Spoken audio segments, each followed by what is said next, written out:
현대미포조선 살펴보도록 하겠습니다. 현대미포조선은 한 달 전에 제가 다룬 바 있죠. 한 달 전에 현대그룹 합병 이슈 당시에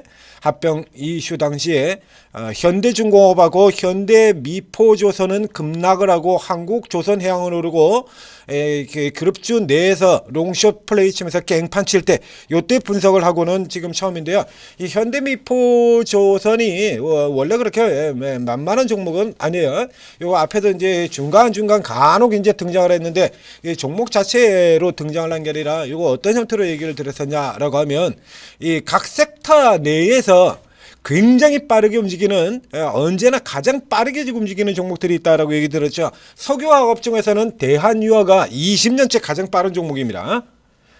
석유화 유화 업종의 개선 기대감이 불거진다 그러면 덮어놓고 대한유화로 찍어도 될 만큼, 대한유화 같은 경우는 최근에도 그래서 계속해서 롯데케미칼 같은 저런 종목들은 이 장세에서도 못 나오고 있는 반면에 대한유화는 빠르게 지금 계속해서 N자로 계속 상승을 보이고 있고, 최근 같은 경우도 대한유화는 이렇게 나왔죠.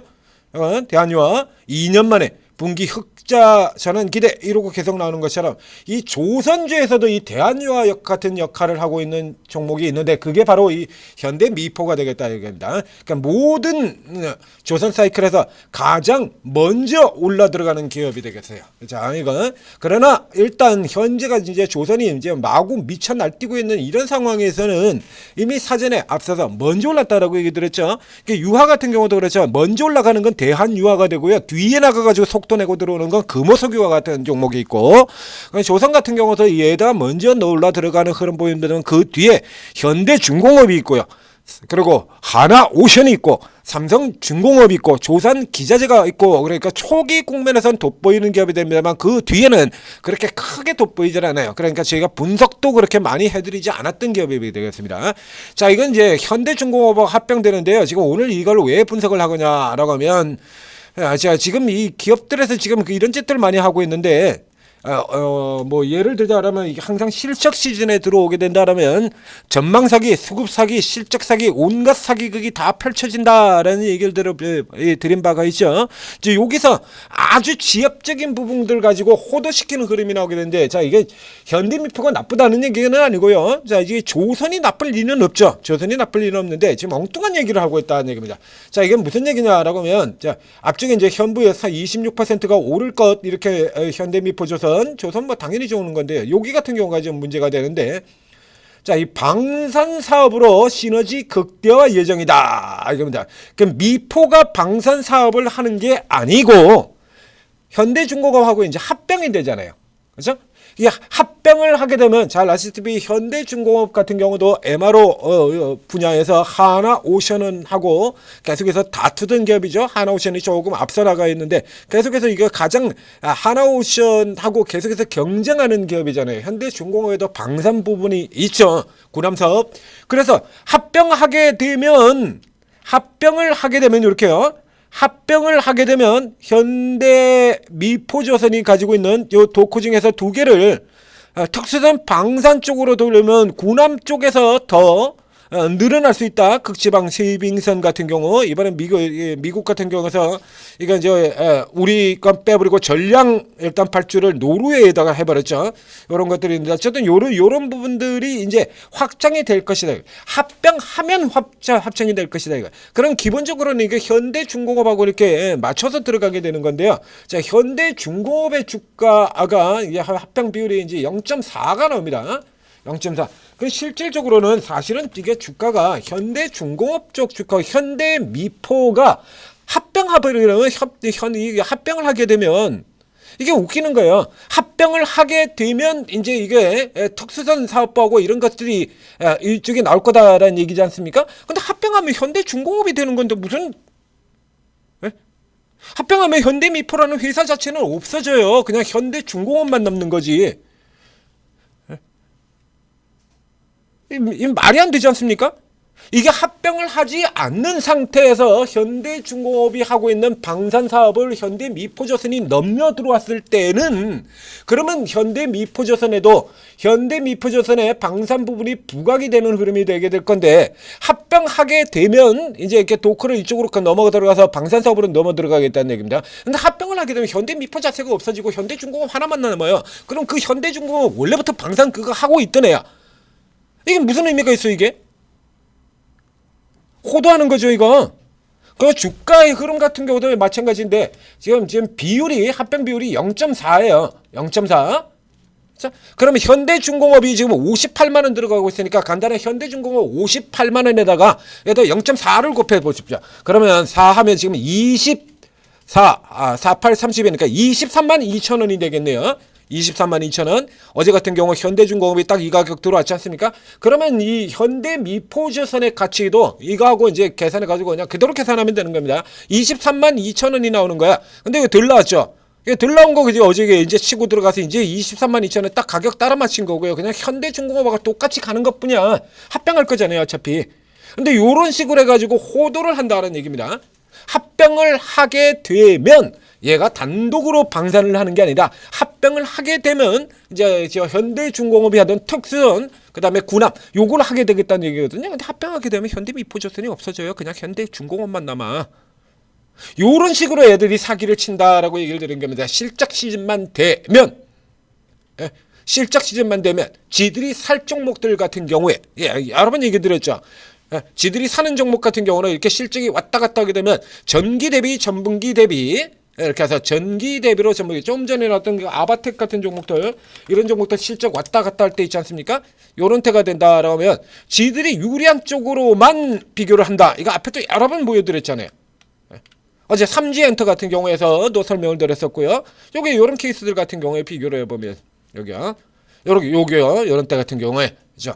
지들이 파는 쪽이라 그러면 전년 대비가죠. 야, 전년 대비 실적이 매출이 얼마가 떨어지고 이익이 얼마가 떨어지고 해서 요것만 부과하죠. 풍산이 그렇게 했었죠? 풍산은 그렇게 했는데 S&T 다이나믹스 같은 경우 똑같은 구조의 S&T 다이나믹스 같은 경우에는 좋다고 샀고 풍산은 팔았고 매번 이런 거 나온다고 얘기 드렸습니다. 다시 보여드리겠습니다. 자, 이 풍산과 S&T 다이나믹스는 구조가 똑같아요. 그러니까 작년도 2분기에 엄청난 실적을 나왔고 풍산도 작년 2분기에 엄청난 실적이 나왔고 그리고 다시 그 다음에 4분기까지 까져 내려갔다가 돌아 나오는 흐름 보이고요. S&T 다이나믹스 같은 경우도 작년 2분기에 이례적으로 높은 실적을 보였기 때문에 까져 내려갔다가 다시 이렇게 돌아 나오는 상태죠. 그런데 S&T 다이나믹스는 지금 화면에 뒤에 보이는 것처럼 이렇게 주가가 올랐고요. 풍산 같은 경우는 주가를 깨트려서 내려갔고요. 똑같은 구조 아닙니까? 이런 똑같은 구조에서 그럼 풍산에 들이댔던 잣대를 그대로 친다 그러면 이 S&T 다이나믹스 같은 경우도 전년 대비 몇 퍼센트 마이너스 이래가지고 주가가 깨졌어야 맞죠? 저 앞에서 안 깨지고 올라가 버렸지 않습니까? 도로 저 위까지. 자, 이런 식으로 지금 작동을 시키는 거예요. 이거. 그래서 지들이 유리한 쪽으로만 비교를 하는 겁니다. 얘 같은 경우는 작년 2분기 실적 같은 경우는 작년 2분기 대비로는 박살, 직전 분기 대비로는 흑자 전환. 그러니까 지들이 살 때는 요거하고만 부각을 시키고 요거만 비교를 해가지고 부각을 시키고요. 지들이 파는 쪽이라 그러면 전년 대비로만 부각을 시키고 지들이 사는 종목은 S&T 다이내믹스처럼 똑같은 구조에서 끌어 올려버리고 지들이 파는 종목은 패고 지들이 사는 종목은 헬릭스미스 똑같은 기술 이전 구조에서 헬릭스미스는 날려서 올려버리고 나이백은 의구심 해서 까버리고 요런 형태의 흐름들이 내 맘대로 하겠다는 게 가장 많이 나오는 시기가 바로 이 실적 시즌이다라는 얘기입니다. 그래서 현대미포조선이 대단히 특별한 게 아니다라는 얘기예요. 현대미포조선에 그래서 이번 2분기 실적 같은 경우에 뭐 이렇게 해서 올라 들어간다. 그럼 현대중공업은, 하나오션은, 삼성중공업은 걔들은 적잖아? 얘만 실적이 이렇게 나고 그럼 현대중공업이나 이런 종목 애들은 실적이 안 나는 거죠. 얘들도 실적 나는 건 똑같아요. 얘는 이제 3분기가 아니라 그 다음에 그리고 내년도 같은 경우로 이렇게 살펴보게 되면 역시 20% 이상 실적이 이렇게 나오지 않습니까? 30% 증가잖아요. 그러니까 특별할 게 없죠. 다를 게 없는 거죠. 현대미포조선. 그래서 딱 이제 그거 올라가는 것만큼 이렇게 얘기하는 거거든요. 이거 이제 분기다로 이게 실적이 조금 틀려요. 그러니까 현대미포조선이 조선사이클에서 언제나 가장 먼저 실적이 개선되는 업체다. 서두에 설명을 드렸었죠. 이렇게 되는 겁니다. 그래서 요런데 보고 들어가가지고 으아 하고 이거 속는 거. 저 앞쪽에 롯데케미칼에서도 작년도 그래서 제가 이렇게 얘기 드렸지 않습니까? if 이렇게 계속 타서 뭐 할 경우에 러시아와 우크라이나가 휴전을 하게 될 경우에 하게 된다면 그 경우에 러시아에 대한 제재가 풀릴 수가 있고, 러시아에 대한 제재가 풀리게 된다 그러면 러시아의 원유 수출이 늘어나게 되고, 러시아의 원유 수출이 늘어나게 된다 그러면 나프타 가격이 내려가게 될 것이고, 나프타 가격이 내려가게 될 거다라고 하면 롯데케미칼이 실적이 개선이 될 수 있습니다. 앞에다가 계속 달고 갔죠. 근데 그래 봐야 수요 안 늘어나면 말짱 꽝이에요. 비용 맨날 깎으면 뭐 할 거야? 수요가 안 늘어나는데. 그래서 장사가 안 돼가지고 직원들 다 잘라가지고 비용 잘랐어요. 그런데도 불구하고 손님이 계속 줄어가지고 하루에 한 명 들어와. 말짱꽝이죠. 유화가 지금 그런 케이스도 있는 거거든요. 그래서 구조조정 들어가고 있는데 구조조정 이제 올해 시작하잖아요. 근데 작년에 이제 그런 소리를 했다는 얘기입니다. 그래서 실적 시즌만 되면 그런 헛소리들이 증권사 레포트에 버젓이 나요. 버젓이. 견고한 실적 성장이 진행이 될 것인데 피크아웃 이런 말도 안 되는 도무지 앞뒤가 전혀 맞지 않는 이런 내용들이 증권사 레포트에 버젓이 나오는 게 바로 이 실적 시즌이고요. 근데 요런데 현혹되지 마시고요. 이런데 현혹되지 마시고 이 미포조선은 조선주들로 친다 그러면 이 가치는 어디 있냐 그러면 가장 안정적인 주가 흐름을 보이고 있는 조선주다라고 보시면 돼요. 그러니까 하나오션이나 이런 종목들하고 어떻게 보면 우리가 가장 많이 분석을 하기도 하고 여러분들이 가장 좋아하는 하나오션 같은 종목하고 비교를 하게 되면 요런 쪽의 흐름들 같은 경우 이거 얼마 안 돼 보입니다만 이 하나오션 같은 경우 보면요. 자, 여기 126,500원이고요. 그리고 얘 10만원 아래로 내려왔죠. 99,000원까지. 그러면 지금 여기서 지금 20% 넘게 이거 밀려 떨어진 거거든요. 이쪽 같은 경우도 마찬가지고요. 그러니까 현대 미포조선 같은 경우에는 상대적으로 덜 오르고 덜 내리는 형태. 요거는 이제 여기 같은 케이스 같은 경우는 이번에 뭡니까 이게 합병 이슈 때문에 이렇게 밀려 떨어진 겁니다. 전체적으로 이렇게 크게 밀리지를 않죠. 크게 밀리지는 않아요. 그러니까 굉장히 안정적인 구조로 이어가고 있다. 그래서 바닥에서 나올 때는 선도주, 바닥에서 나올 때는 굉장히 빠르게 나오는 종목입니다. 그 위쪽에서 들어가서 고가 쪽에서 들어갔을 때는 선도주가 아니라 남들 따라서 남들 오르면 올라가는 남들의 요새 남들은 누구죠? 현대중공업 오르면 그냥 따라 올라 들어가는 겁니다. 그러니까 뭐 이런 헛소리 생각하실 필요도 없이요. 그냥 딱 퍼센트 계산하시면 돼요. 그래서 0.4배 곱해가지고 이거하고 편차가 나는 경우에 어제 같은 경우처럼 이렇게 편차가 많이 벌어진 상태에서는 현대중공업이 올라 들어가게 된다 그러면 이어도 속도를 쫙 낼 것이다. 딱 그대로죠. 12.53%. 어제 현대중공업 얼마 올랐죠?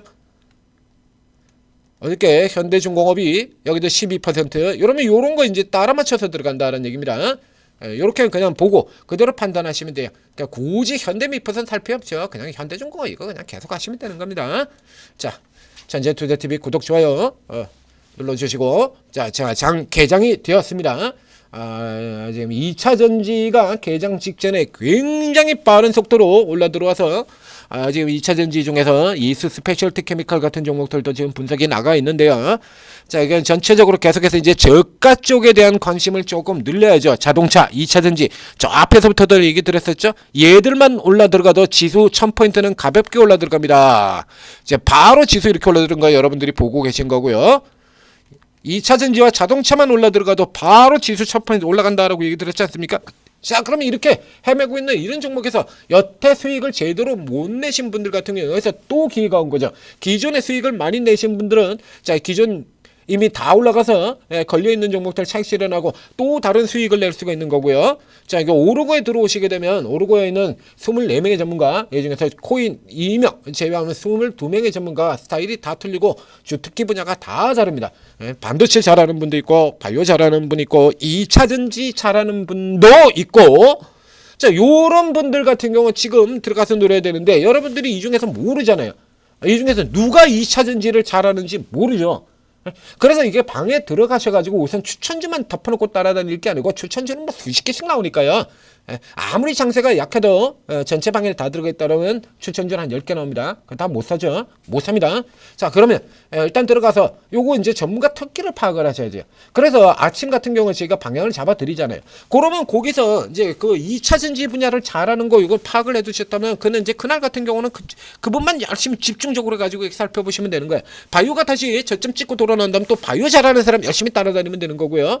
요렇게 활용을 하시게 되면 여러분들이 수익원이 반드시만 간 거 아니죠? 최근에 로봇 같은 경우도 아주 무식하게 올라갔다고 하지 않습니까? 그 로봇 잘하는 분 또 따들어가면 반도체에서 수익을 내신 분 더더욱 큰 수익이 내는 거고, 반도체에서 수익 안 난 분들은 로봇에서 많이 가 되는 거고요. 이게 수익원이 어마어마하게 다양해지고 수익이 꾸준하게 날 수 있다라는 얘기가 되는 겁니다. 자, 그리고 잘 활용하셔서 오늘도 성공 투자하시기 바랍니다.